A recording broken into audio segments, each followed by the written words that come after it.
Maatewos boqonnaa 19. Yesuus dubbii kana hundumaa dubbatee erga raawwatee Galiilaadhaa ka'ee gara kutaa biyya Yihuudaa isa laga Yordaanos gamaa dhaqe. Tuuti soonaan guddaan isa duukaa bu'e.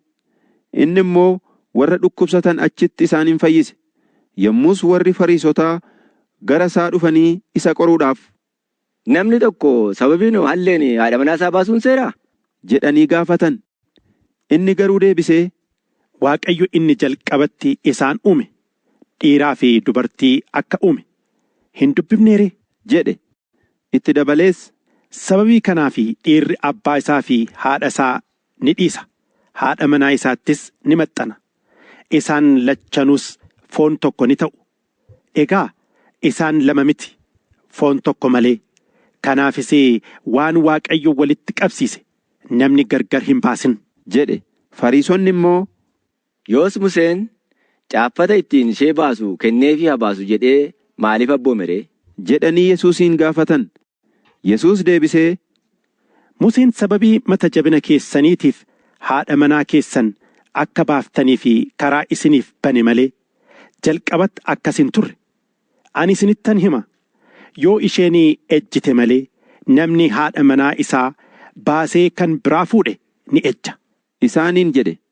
Yommus bartoonni isaa, "Seerri abbaa manaa haadha manaa isaatti hidhu akkas yoo ta'e fuudhuu hin wayyu" ittiin jedhan. Yesuus immoo deebisee, dubbii kana warra isaaniif kenname duwwaatu mataatti fudhata malee namni hundinuu danda'ee mataatti hin fudhatu. Dhalachuu isaaniitii jalqabanii xu'aashii kan ta'an jiru, warri harka namaatti xu'aashii ta'anis jiru. Mootummaa Waaqaatiif jedhanii warra akka xu'aashii of godhanis jiru. Namni kana mataatti fudhachuu danda'u haa fudhatu isaaniin jedhe.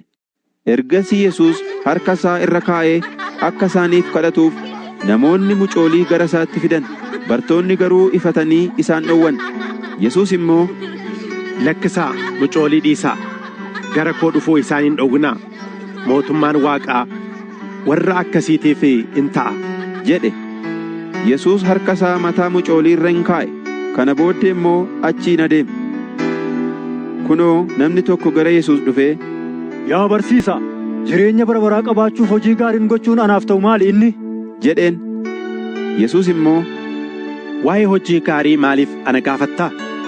Isa tokkicha sanatu gaariidha. Jireenya sanatti galuu yoo feete garuu abboommota eegi" ittiin jedhe. Kana irratti dargaggeessichi, "Abboommota isaan kam?" jedheen. Yesuus immoo deebisee, "Hin ajjeesin, hin ejjin, hin hatin, sobaan nama irratti dhugaa hin ba'in, abbaa kee fi haadha keef ulfina kenni, namas akka mataa keetiitti jaalladhu" isa jedhu jedheen. Dargaggeessichi yommus, "Kana hunduma raawwadheera. Egaa amma maaltu na duraa hir'ate?" jedheen. Kana booddee Yesuus deebisee, "Raawwattii guutuu ta'uu yoo fete dhaqii qabeenyaa kee gurguri, warra deegaadhaaf kenni, Waaqa irratti badhaadhummaa ni qabaatta.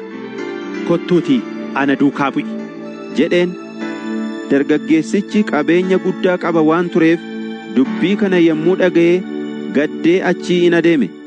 Ergasii Yesuus bartoota isaatiin, "Ani dhuguman isinitti hima, namni sooressi mootummaa Waaqaatti galuun rakkisaadha. Ammas isinittan hima, sooressi tokko mootummaa Waaqayyooti galuurra gaalli qaawwa lilmoo keessa ba'uutu salphata" jedhe. Bartoonni kana yommuu dhaga'an baay'ee na'anii dinqifatanii, "Egaa eenyutu fayyuu danda'a ree?" jedhan. Yesuus immoo gara isaanii ilaalee, "Kun namootaaf hin danda'amu, Waaqayyoof garuu wanti hundinuu ni danda'ama" isaaniin jedhe. Phexros kana irratti, "Kunoo nuyi hundumaa dhiibnee si duukaa buune hooti, egaa maal arganna laata ree?" jedheen. Yesuus immoo, "Ani dhuguman isinitti hima, biyya lafaa ishee haaraatti ilmi namaa ulfina isaatiin teessoo irra yommuu taa'u, isin warri na duukaa buutan immoo teessota 12 irra teessanii gosa Israa'el 12 keessatti firdii ni kennitu. Namni maqaa kootiif jedhee manneen yookiis obboloota yookiis obboleettota yookiis abbaa yookiis haadha yookiis ijoollee yookiis araddaa dhiise dachaa 100 ni fudhata. Jireenya bara baraas ni argata.